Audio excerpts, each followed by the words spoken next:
మన ఐపీఎల్ ఆటగాళ్ల ట్రేడింగ్ సమయంలో ముంబై ఇండియన్స్ ఫ్రాంచైజీ 15 కోట్లు చెల్లించి మరీ గుజరాత్ టైటాన్స్ నుంచి హార్దిక్ పాండ్యాను ఎందుకు కొనుగోలు చేసిందో ఇప్పుడు అర్థమవుతుంది.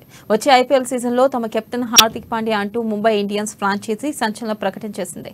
ఈ ప్రకటనతో ముంబై ఇండియన్స్ కెప్టెన్ రోహిత్ శర్మ శకం ముగిసినట్లయింది.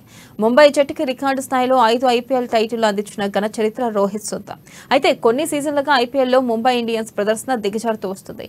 ఈ కారణంగానే హార్దిక్ పాండ్యాను నూతన కెప్టెన్ గా నియమించినట్లుగా తెలుస్తుంది. పాండ్యా ముంబై ఇండియన్స్ కు కొత్తేమీ కాదు. 7 సీజన్ల పాటు ముంబైకి ఆడాడు. అయితే గుజరాత్ టైటన్స్ ఫ్రాంచైజీ ఐపీఎల్లో అరంగేట్రం చేస్తూ హార్దిక్ పాండ్యాను కొనుగోలు చేసి కెప్టెన్ చేసింది. తొలి సీజన్లోనే గుజరాత్ టైటన్స్ కు కప్ అందించి పాండ్యా తన సత్తా నిరూపించుకున్నాడు.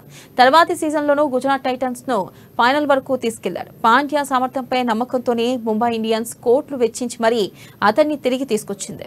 ఇక దీనిపై ముంబై ఇండియన్స్ ఫ్రాంచైజీ స్పందిస్తూ జట్టును భవిష్యత్ కోసం సిద్ధం చేసే క్రమంలో ఈ నిర్ణయం తీసుకున్నట్లు వెల్లడించింది.